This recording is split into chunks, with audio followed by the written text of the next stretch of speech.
Fala pessoal, tudo bem? Pastor Vitor aqui. Seja bem-vindo a mais um episódio do nosso podcast. Toda semana nós temos conteúdo fresco, novo, né, saindo do forno para você. E se você já é reincidente, se você já assistiu outros episódios, seja muito bem-vindo. E se você é novo por aqui, seja muito bem-vindo também. Não te esquece de te inscrever para receber semanalmente o conteúdo que a gente tem organizado aqui e trazido para você. Amém, gente? Vamos lá, sem mais delongas, hoje eu queria compartilhar um pouquinho sobre um tema de oração. Queria falar um pouco mais sobre oração com vocês. Né? Alguns episódios atrás, não lembro exatamente quantas semanas, mas alguns episódios atrás, nós falamos sobre a oração, né? Sobre como fazer orações intencionais. Né? E naquele episódio eu citei um pouco sobre o padrão da oração do Pai Nosso. E hoje eu queria falar um pouco sobre essa oração, a oração mais famosa do mundo, né? A oração que Jesus ensinou para os seus discípulos. E eu queria destrinchar um pouco hoje com você a oração do Pai Nosso. Né? Eu sei que muitas vezes a gente foi ensinado a fazer a oração do Pai Nosso, e talvez você já fez essa oração 200 vezes, 200 mil vezes na sua vida, talvez toda noite antes de dormir, Pai Nosso, está no céu, santificado seja o teu nome, obrigado, amém. Né? E muitas vezes a gente faz essa oração dessa forma, de forma mecânica. Né? Mas quando Jesus nos ensinou, essa oração não foi para que nós orássemos de forma mecânica, mas para que nós entendêssemos um padrão de oração, e para que nós possamos entender um padrão de oração, a gente precisa destrinchar essa oração. E eu queria fazer isso hoje contigo aqui de forma bem prática e bem breve, tá bom? Então, Jesus, lá em Mateus no capítulo 6, versículo 7, a gente vai ver justamente Jesus falando, olha, quando vocês forem orar, não useis de repetições, né? De vãs repetições. Então Jesus ele não está ensinando o Pai Nosso para a gente ficar repetindo o Pai Nosso. Ele está ensinando o Pai Nosso para que nós possamos ter um padrão do que falar com Deus, da gente saber do que falar, o que é bom falar, o que não é bom falar, o que concerne nesse relacionamento com Deus de mão de ida e mão de volta, de ida e vinda. Né? E Jesus ele vai e ele diz, olha, não vos assemelheis àqueles que acham que pelo seu muito falar, né, vão ser ouvidos, né? Porque, cara, eu posso ficar 1 hora repetindo e Deus não vai ouvir, ou eu posso falar 30 segundos, velho, mas a minha oração for de fato do coração, né, Deus vai ouvir. Então, é mais ou menos isso que Jesus está falando aqui. Tá bom? Então ele começa, ele diz assim, portanto, vós orareis assim. E a primeira coisa que ele diz é, Pai Nosso que estás nos céus.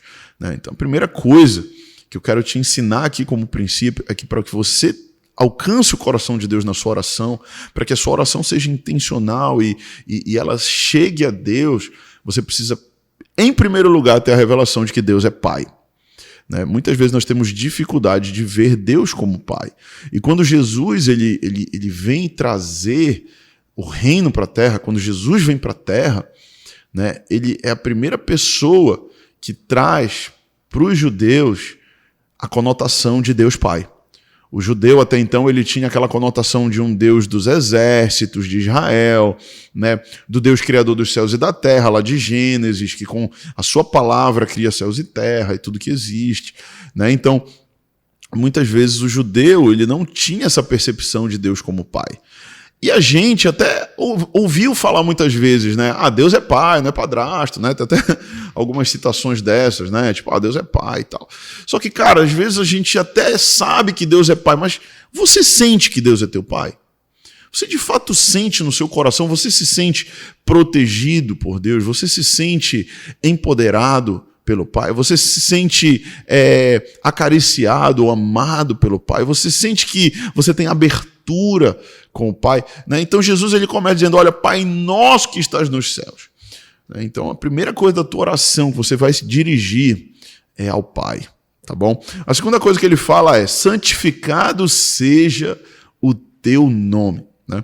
E é interessante porque muitas pessoas pensam, para que eu vou falar santificado seja o teu nome? O fato de eu falar santificado seja o teu nome, eu vou tornar Deus mais santo, menos santo? De fato, não. Deus ele é santo, Deus ele é perfeito, Deus não tem erro, Deus não tem pecado. Mas, quando eu falo santificado seja o teu nome, eu estou me lembrando a minha natureza. Tá bom? Primeiro, eu estou lembrando a natureza santa de Deus. E segundo, eu estou lembrando a minha natureza caída em Adão. Mas eu também estou me lembrando a minha nova natureza em Cristo Jesus. Tá bom? Então, quando eu estou falando santificado seja o teu nome, eu também estou lembrando que eu preciso me santificar. A Bíblia diz, sede santos porque eu sou santo. Né? Então, o convite à santidade é um convite que Deus faz para nós, para mim e para você. Né? Então, na minha oração, eu preciso pedir para Deus para Ele me santificar, para Ele me ajudar a vencer aquela área débil da minha vida, aquela área que eu tenho uma dificuldade de transpor, de romper. Qual é a área da tua vida que você tem dificuldade de vencer? Talvez seja a tua área sexual, talvez seja um vício que você ainda carrega, talvez seja a tua ira que você não consegue controlar, talvez seja ciúmes exacerbados de alguém, talvez seja insegurança, talvez seja... Eu não sei o que você enfrenta, mas você precisa, em oração, clamar ao Senhor e pedir para que Ele te ajude nesse processo de santificação. Tá bom? Terceiro lugar da oração do Pai Nosso é que Jesus diz, venha o teu reino. Né? Venha o teu reino. Então, nós precisamos pedir que o reino de Deus esteja na terra hoje. Que venha o teu reino. Tá bom? Então, que nós possamos sempre orar para que o reino de Deus venha através das nossas vidas. E nós precisamos entender que nós somos agentes do reino de Deus.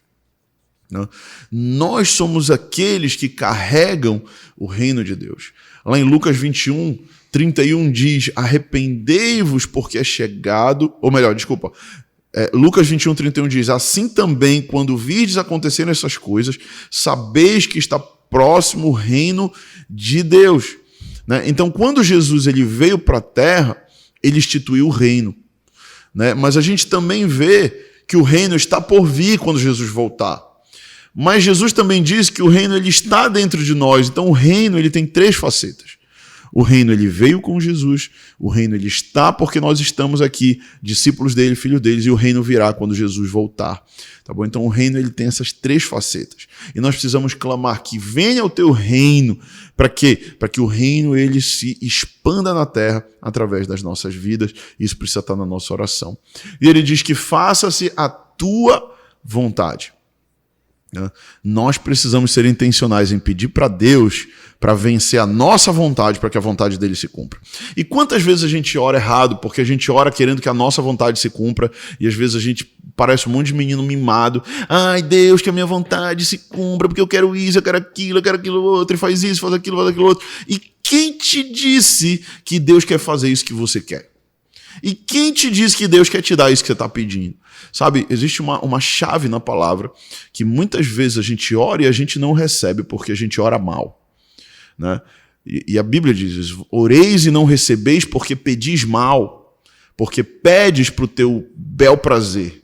Né? Às vezes a gente está pedindo coisas para Deus que são só para nós, coisas que são irrelevantes, coisas que não vão acrescentar em nada na vida de ninguém, nem na nossa vida. Então a gente precisa o quê? Primeiro viver por propósito. Quando o propósito da nossa vida está acima daquilo que a gente deseja ou quer, então Deus ele vai olhar para nós e ele vai dizer, cara, esse cara ele tem uma vida de propósito, por isso eu vou dar para ele as coisas que ele está pedindo. Por quê? Porque ele não vai gastar só para o bel prazer dele, mas ele entendeu que a vida dele é uma mordomia nas pessoas que estão ao redor dele. Então, eu vou dar para ele porque ele vai compartilhar, porque ele vai usar os recursos, ele vai usar o que eu estou dando, não só para ele se encher, a pança dele ficar com a pança cheia. Você entendeu o que eu estou falando?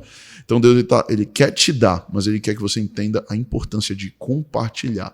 E nós precisamos, na oração, falar, Deus, que a tua vontade se cumpra acima da minha. Claro que Deus ele vai fazer coisas que você quer, porque ele é um pai bom. Claro que ele vai dar coisas. Olha, eu sempre digo que às vezes Deus ele me mima. Às vezes eu digo que Deus ele mima os seus filhos que o amam. Mas primeiro, eu sou filho maduro e eu entendo que eu vivo por propósito. E quando eu entendo que eu vivo por propósito, aí Deus ele me dá tudo que eu preciso. Né? Tudo que eu desejo. Um dia desse fui num restaurante, estava lá no restaurante almoçando, e aí mandaram de cortesia para nós uma sobremesa. Né? A gente estava no nosso restaurante favorito, E aí, cara, a gente recebeu uma cortesia da casa, uma sobremesa.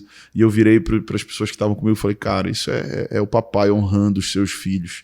Né? Papai, ele insiste em me abençoar, ele insiste em me surpreender.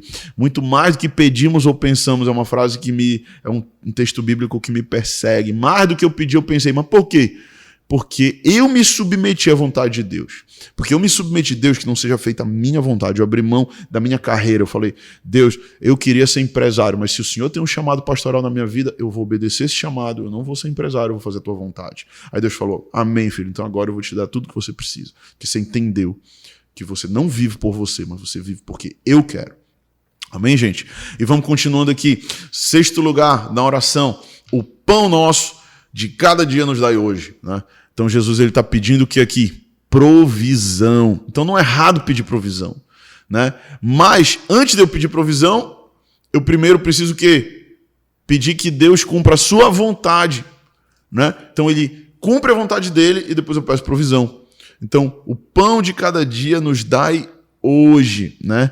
Precisamos sempre pedir para Deus para que ele nos dê aquilo que nós precisamos. Mas o que é interessante é que ele fala o pão de cada dia. Ele não está dizendo para a gente orar e falar, Deus me dá 50 mil pães para eu guardar, sabe? Para que eu possa estocar pão, para que eu tenha uma padaria, uma fábrica de pães. Não! Qual é o princípio que Jesus está ensinando aqui? O pão de cada dia eu preciso ficar satisfeito. Se Deus me deu pão hoje, obrigado, Deus, pelo pão de hoje. Talvez não tenha pão para amanhã, mas eu vou continuar feliz e confiando que Deus ele me dá o pão de cada dia. Hoje Deus me deu pão, amanhã ele vai me dar pão de novo, porque eu confio nele. O pão de cada dia nos dá hoje. Deus, obrigado pelo pão de hoje, amanhã o Senhor vai me dar pão de novo, depois de amanhã o Senhor vai me dar pão de novo, depois de amanhã de novo. E se o Senhor, se hoje eu só tenho pão para hoje, não tenho para amanhã, amém, eu confio que o Senhor vai me dar o pão de amanhã. Faz sentido isso para você? Porque às vezes a gente está tomando café sem saber o que vai almoçar, mas a gente sabe que Deus vai nos dar o almoço. Chega na hora do almoço, 11h30 da manhã, Deus ele provê o almoço. E a gente está almoçando, a gente não sabe o que vai jantar. E aí quando dá 17h30 da tarde, Deus provê o jantar. Amém? Muitas vezes Deus faz isso com muitas pessoas. E claro, eu estou falando aqui de comida, mas serve para tudo. Às vezes você não sabe como vai pagar a fatura do teu carro. Às vezes você não sabe como você vai pagar aquela conta. Às vezes você não sabe como vai pagar o aluguel do apartamento. Mas Deus não vai deixar faltar. Isso precisa estar nas nossas orações. Uma oração de confiança. O pão de cada dia nos dai hoje. Amém? Depois ele fala assim, perdoa-nos as nossas dívidas, assim como nós temos perdoado os nossos devedores, né? Deixa eu te falar uma coisa.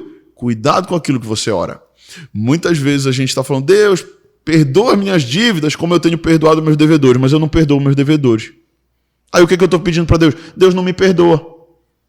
Faz sentido isso? É isso que Jesus está dizendo aqui. Da mesma forma que eu perdoo quem me ofendeu, da mesma forma eu perdoo quem me deu um tapa na face direita, da mesma forma como eu perdoo aquele que me traiu, me perdoa. Então, eu preciso primeiro perdoar para eu receber perdão. Muitas vezes nós queremos o perdão de Deus, mas nós não queremos liberar perdão na vida das outras pessoas. E a nossa oração precisa ser, Deus, me ajuda a perdoar aquele desgraçado que eu quero esganar. Sabe? Porque perdoar é difícil, cara. Perdoar é uma coisa que a gente precisa fazer por fé. A gente precisa ser intencional em fazer, porque vontade você não vai sentir. Hoje eu acordei tão apaixonado, com vontade de perdoar o fulano que me traiu, que me roubou. Não vai acontecer. Se você for ficar esperando acontecer, não vai acontecer, irmão. Você precisa orar sobre isso e falar, Deus, me ajuda a perdoar, me ensina a perdoar. Isso que Jesus está falando. Por quê? Porque Jesus sabia que seria muito difícil perdoar. Beleza? Depois Jesus fala assim, olha, e não nos deixe cair em tentação, mas livra-nos do mal. O que Jesus está ensinando? Que nós não devemos e não podemos jamais subestimar o nosso inimigo. Existe o inimigo das nossas almas, Satanás. Ele é como um leão que está ao nosso derredor procurando quem tragar, quem detonar. E leão, meu amigo, quando a presa vacila, ele pá! Né? Então o que eu quero te falar aqui? O que Jesus está ensinando? Que a gente precisa pedir o quê? Força para não cair em tentação. Tentação vai vir, não tem jeito, vai ser tentado. Né? Eu sou pastor já há mais de 10 anos, eu sou crente há mais de 15 anos. E eu passo por tentações. Tem tentações que eu enfrento, mas eu busco no Senhor vencê-las. E pela graça de Deus tenho vencido minhas tentações. E você tem vencido suas tentações, mas eu não subestimo o meu inimigo. Sabe? Eu não acho que, não, o diabo ele não tem poder nenhum, ele não tá. Não, ele tá sim, ele tem um certo poder.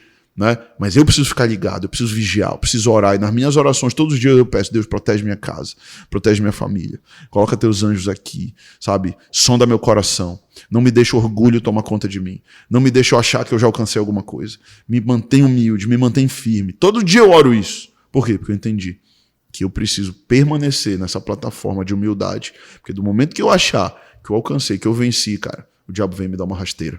Eu encerro esse podcast também te falando aqui que Jesus ele fala: porque teu é o reino, o poder e a glória para sempre. Existem algumas alas do cristianismo que tiraram da oração do Pai Nosso essa parte, mas essa parte ela é o fechamento perfeito da oração do Pai Nosso, porque é uma declaração. Ele termina declarando: teu é o reino, o poder e a glória, Senhor, para sempre. Eu não tenho, o reino não é meu, o poder não é meu e a glória não é minha. Tudo é para ti e tudo volta para ti. Que Deus te abençoe. Até o nosso próximo episódio. Semana que vem temos um encontro marcado aqui. Espero você. Deus te abençoe, você, sua casa, sua família. E até lá. Valeu.